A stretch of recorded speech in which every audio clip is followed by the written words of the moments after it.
Good morning बच्चों।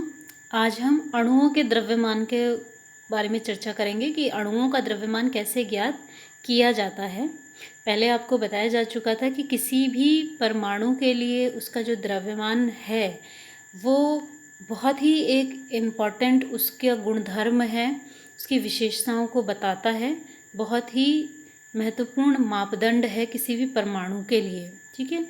और हम ये जानते हैं कि अणु किससे मिलकर बना होता है, परमाणुओं से ही मिलकर बना है। तो कहने का मतलब ये है कि अणुओं का द्रव्यमान भी क्या होगा, बहुत ही एक इम्पॉर्टेंट मापदंड है, महत्वपूर्ण मापदंड है। ठीक है। तो इस अणुओं के द्रव्यमान को आणविक द्रव्यमान कहते हैं और इसे ज्ञात कैसे किया जाता है वो हम आज के टॉपिक में पढ़ेंगे। तो आपने हेडिंग लिखनी है आणविक द्रव्यमान। ठीक है। इसकी परिभाषा यहाँ येलो कलर से हाईलाइट कर रखा है, ये आपने लिखना है। किसी पदार्थ का आणविक द्रव्यमान उसके सभी संगठक परमाणुओं के द्रव्यमानों का योग होता है। ठीक है। यानी जिन तत्वों से मिलकर वो पूरा का पूरा यौगिक बना है, उस यौगिक के सभी तत्वों का योग, जो उनका द्रव्यमान है उसका योग करेंगे तो टोटल आंसर अणु का द्रव्यमान होता है। इसे हम उदाहरण द्वारा समझेंगे। यहाँ उदाहरण के लिए ले रखा है जल यानी H2O को। ठीक है। तो बेसिकली पहले हम समझते हैं कि इस H2O में है क्या। ये क्या है, जल का एक अणु है। ठीक है। जल का एक अणु है। इसमें कितने परमाणु हैं? H के 2 परमाणु हैं। H2 लिखा है तो यहाँ हो गए H के 2 परमाणु। ठीक है। और O का क्या है? O का केवल एक परमाणु है। ठीक है। अणु क्या है? ये एक है जल का, जिसमें H के हाइड्रोजन के 2 परमाणु और ऑक्सीजन का एक परमाणु है।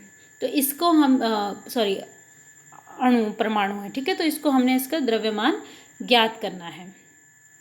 तो जल का द्रव्यमान ज्ञात करने का तरीका देखिए किस प्रकार से करेंगे हम इसको द्रव्यमान को। इससे पहले आपको एक सारणी दी थी जिसमें कुछ अणुओं के तत्वों के अणु के द्रव्यमान दे रखे थे।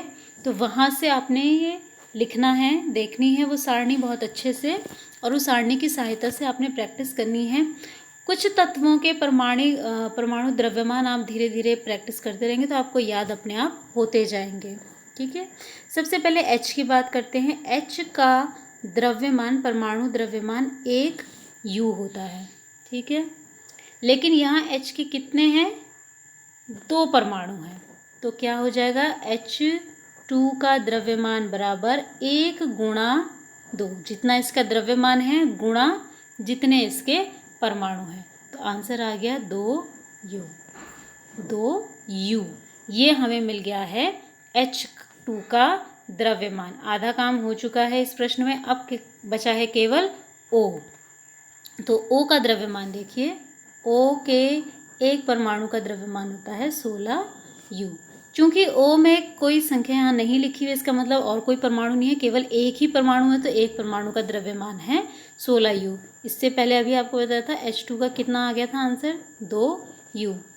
अब आणविक द्रव्यमान की परिभाषा के अनुसार इन दोनों का योग, ठीक है, दोनों के द्रव्यमानों का योग ही इस पूरे के पूरे अणु का क्या होगा? आणविक द्रव्यमान होगा। तो 16 + 2 यानी 18U। जल का आणविक द्रव्यमान 18U है। ठीक है। नेक्स्ट दे रखा है इसमें HNO3 का। तो HNO3 का हम ज्ञात करते हैं। HNO3 का, ठीक है। सबसे पहले इसमें H, अभी आपको बताया था H का परमाणु द्रव्यमान 1U है। ठीक है। कोई और संख्या नहीं लिखी है तो इसमें मतलब और कोई परमाणु नहीं है। नाइट्रोजन एक ही परमाणु है और नाइट्रोजन का द्रव्यमान होता है 14U। ठीक है। नेक्स्ट है ऑक्सीजन। ऑक्सीजन के एक परमाणु का द्रव्यमान अभी हमने ऊपर देखा था 16U। लेकिन यहाँ कितने हैं? 3 परमाणु हैं, तो O3 का द्रव्यमान हो जाएगा 16 × 3 यानी 48U। ठीक है। 48U हो गया। तो हमें H का मिल चुका है। अगर हम अपने सूत्र पे जाएं, सूत्र है हमारा HNO3, तो H मिल चुका है, N मिल चुका है और O3 लास्ट वाला ये मिल चुका है। ठीक है, अब आपने लास्ट में इन्हीं को जोड़ना है जो हमारा सूत्र है, यानी 1 + 14 + 48U। जो आपका आंसर आएगा वो आपका HNO3 का द्रव्यमान है। ठीक है, नेक्स्ट आता है आपका सूत्र इकाई द्रव्यमान। ये भी सेम वही चीज़ है, किसी भी यौगिक का जो सूत्र होता है उस सूत्र का जो भी द्रव्यमान आएगा वो उसको हम सूत्र इकाई द्रव्यमान कहते हैं। ये बिल्कुल आणविक द्रव्यमान जैसा ही इसे ज्ञात किया जाता है। तो यहाँ से इसकी परिभाषा है, किसी पदार्थ का सूत्र इकाई द्रव्यमान उसके सभी संघटक परमाणुओं के परमाणु द्रव्यमानों का योग होता है। तो इसमें सबसे पहला उदाहरण दे रखा है NaCl का। तो NaCl का उदाहरण देखिए, हम इसको करते हैं। तो Na यानी सोडियम, सोडियम का परमाणु द्रव्यमान है 23U। नेक्स्ट है इसमें सोडियम हमने आधा हल कर दिया है। नेक्स्ट है इसमें Cl क्लोरीन, क्लोरीन का परमाणु द्रव्यमान है 35.5U। एक एक ही परमाणु है दोनों के, सोडियम के भी और क्लोरीन के, तो इससे ज़्यादा हमें इसे हल करने की ज़रूरत नहीं है, हम सीधा इसको जोड़ देंगे। तो जोड़ने के बाद आंसर आ रहा है 58.5U। ठीक है, ये हमारा इसका आंसर आ चुका है। ये NaCl का पूरा सूत्र इकाई द्रव्यमान हो गया। नेक्स्ट है इसमें दे रखा है CaCl2 का द्रव्यमान ज्ञात करना। तो बिल्कुल उसी तरीके से करना है। Ca का लिखेंगे तो इसका परमाणु द्रव्यमान होता है, एक परमाणु द्रव्यमान 40U। ठीक है, और कोई है नहीं इसमें संख्या दे रखी है, एक ही परमाणु है तो 40U ही रहेगा। नेक्स्ट है क्लोरीन, क्लोरीन अभी आपको बताया इसका द्रव्यमान है 35.5U।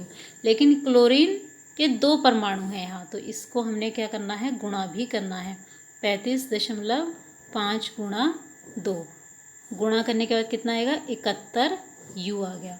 तो Ca मिल चुका है और Cl2 मिल चुका है। लास्ट में आपने 40 और 71 को जोड़ना है, जो आंसर आएगा वो आपका CaCl2 का द्रव्यमान होगा। तो ये सारे ही उदाहरण आपने कॉपी में करने हैं और नकल नहीं माननी है, इसको आप खुद हल करके करेंगे।